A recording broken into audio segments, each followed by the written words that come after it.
Hello and welcome to the United Stand. Has the Fred Manchester United transfer deal stalled, or is it paper nonsense? Well, look, the reality is there's lots of things that are going to happen in the transfer window. There's a lot of when you get a deal that's basically done, you can actually look and delve into the deal and the player and really pull out some really interesting information, which we've got to give you today. I mean, and the first one I want to say is that in relation to Fred, he's got a £52 million release clause. So unlike Milinkovic-Savic, who Lazio will hold on to till after the World Cup, hoping that he has a good World Cup and boosts his value beyond 100 million, Shakhtar Donetsk don't really benefit from doing that, because Fred can have the best World Cup in the world and he'll still go for 52 million because that's his release clause. Now, he might go for less than that. United or whoever might get him for less than that. But it's going to be United. There is the reason there is a little bit of concern around this is because, unlike Demarcio, unlike anybody else, unlike any other news outlet, Fred has verbally spoken to the media. He's spoken to the media. Fred talks to the media. Read the line below. He's spoken to the media. So we're going to get some pretty accurate things from him. Now, I've read something that I cannot see that he said, which is basically, I'm going to wait till after the World Cup and then I'm going to make my choice. Now, that flies in the wind of everything that we know. Absolutely everything that we know about Fred. So, and I think this is where people are starting to think, oh no, maybe Man City are back in the room. Well, Man City could come back in the room quite simply because Napoli manager is going to be Chelsea manager and Jorginho plays for Napoli. So we might take Jorginho to Chelsea, and Man City want Jorginho. And if that happens, maybe then Man City will go back to wanting Fred. It's all if, buts and maybes. But the reality is, I can't see anywhere where Fred has said, I'm going to make my choice after the World Cup. What he's actually said, and I'll read it verbatim, this is from ESPN, talks have been at an advanced stage since January, if I am not mistaken. There was a possible transfer to City shortly after both clubs, City and United, talked with Shakhtar and with my agent about a possible transfer. And if I'm not mistaken, there was news of a strong bid by United. But I'm focused solely on the World Cup. My agents are taking care of this, led by Gilberto Silva. He's a very calm guy, one that I give all the freedom to decide, as he is someone I deeply trust. I'm focused solely on the World Cup. There's nothing about waiting till after the World Cup to sign a deal. There's nothing about making a choice after the World Cup. He himself says City wanted him in January. Manchester United came into the room. Then there's been a very strong bid from Manchester United. It is at advanced stages. He's going to be a Manchester United player. I think this is just a sort of manipulation to try and muddy the waters a little bit. And all it's going to do is make City look like losers again. And that doesn't matter. I think we're past making brownie points about winning transfer battles with City. We won Sanchez, and some people would say we would have been better off losing that deal. Manchester City definitely were interested in Fred. I take that as a positive because Manchester City and their style of football is infinitely better than ours. And if Pep Guardiola felt that Fred could fit his style of football, pressing, quick football, that's a bonus for Manchester United that we're going for a player like that. A year ago, I never would have uttered those words, but there's such a gap between the way we've been playing and the way City have been playing. If they wanted Fred and we get him, that's a positive in our cap, really. And it will happen. He is going to come to Manchester United. Nothing's changed in relation to what all the credible outlets were saying yesterday. Nothing's changed in relation to what Fred has said. Fred has basically come out and said that Manchester United are advanced stages and he's focused on the World Cup. And I think that's been manipulated and said to be, I'm going to make a choice after the World Cup. That's not what he's actually said. I think this is beneficial for everybody to get this deal done before the World Cup. Shakhtar Donetsk get the money.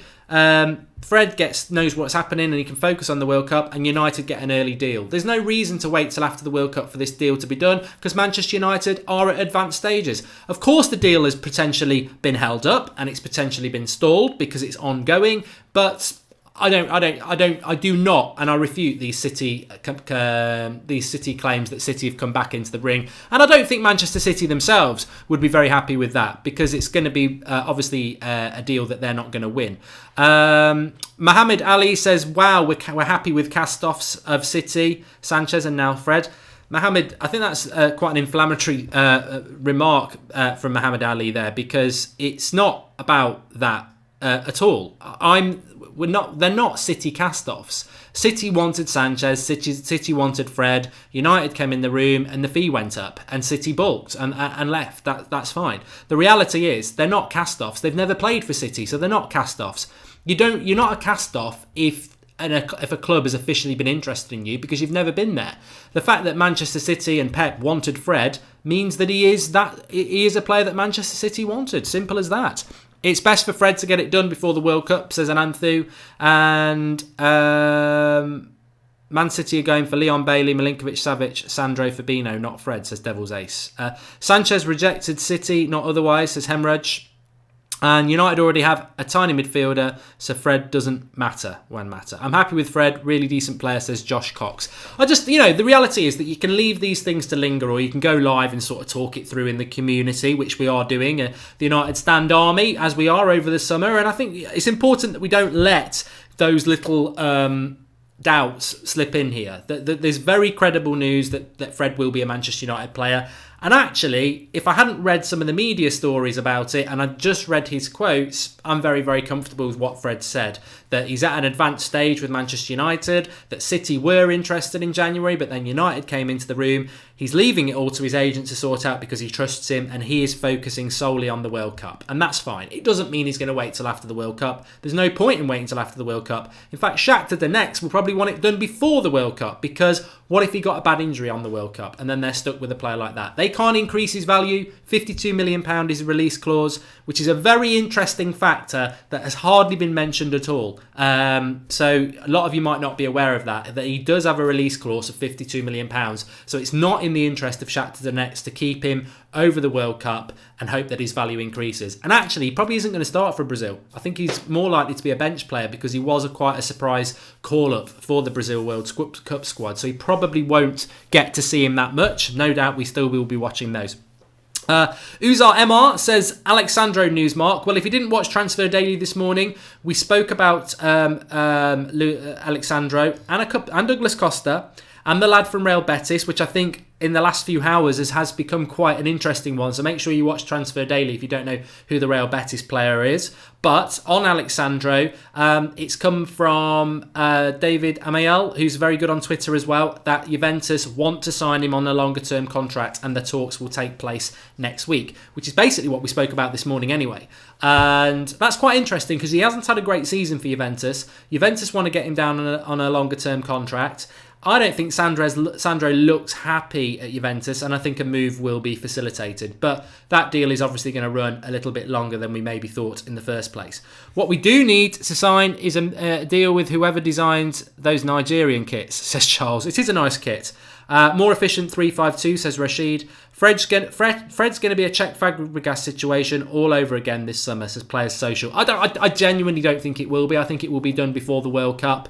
I think there's a little bit of mischief making with the comments that are being floated out there. I mean, Fred does say, I'm focused on the World Cup. Fred does mention Man City were interested, but Fred does also say that there are advanced stages with Manchester United. He doesn't say, I'm going to make my choice after the World Cup and I'm trying to make my mind up between Man City and Manchester United, as some outlets are peddling. He hasn't said that at all.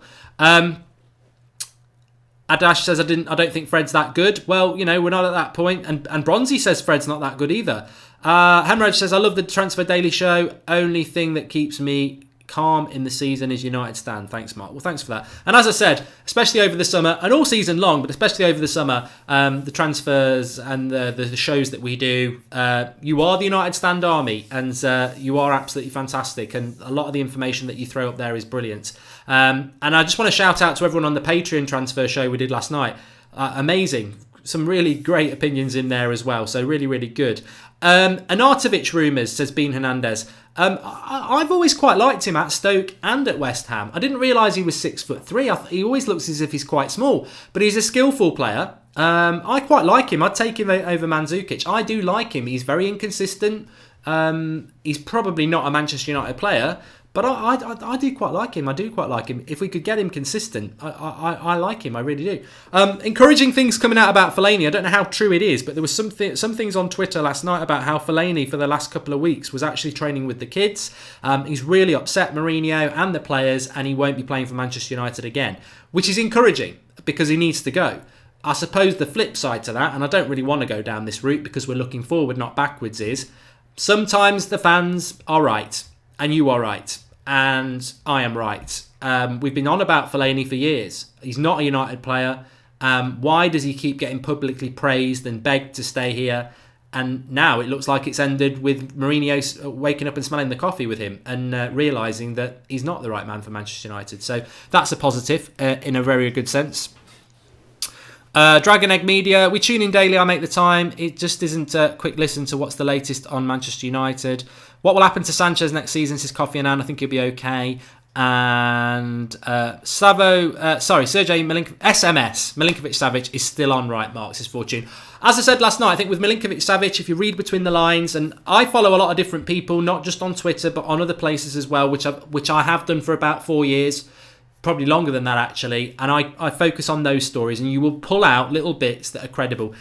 Look, at the end of the day, it's like being a detective. It really is. The transfer market's like being a detective. You pull out the good bits of evidence and you disregard the rubbish, and the middle ground you take little bits from, and you can pretty much start to build a picture. And that's what I mean with Fred.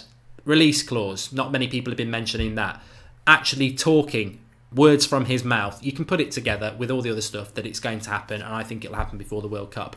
In relation to Milinkovic-Savic, I think it can happen. I think it needs to happen. I want it to happen, but it won't happen till after the World Cup in my mind. I just don't see it happening because there is no release clause for him, and Lazio can increase his value with a good World Cup. And he is a first-team player for Serbia, and he probably will take his form from this season into the World Cup, which will enhance his value, which will make it harder for us to get, because Real Madrid will move in, and PSG will move in, and other clubs will move in, and it will make it harder for us to do that deal. But agent Matic could get the best assist of his Manchester United career if he pulls that one off.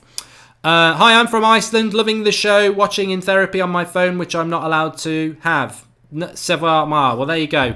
Updated information.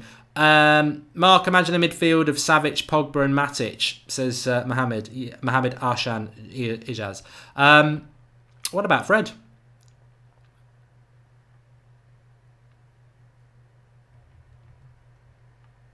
Political. Steve, I agree with that. He's saying, what if United had been quiet about Milinkovic-Savic to get Fred?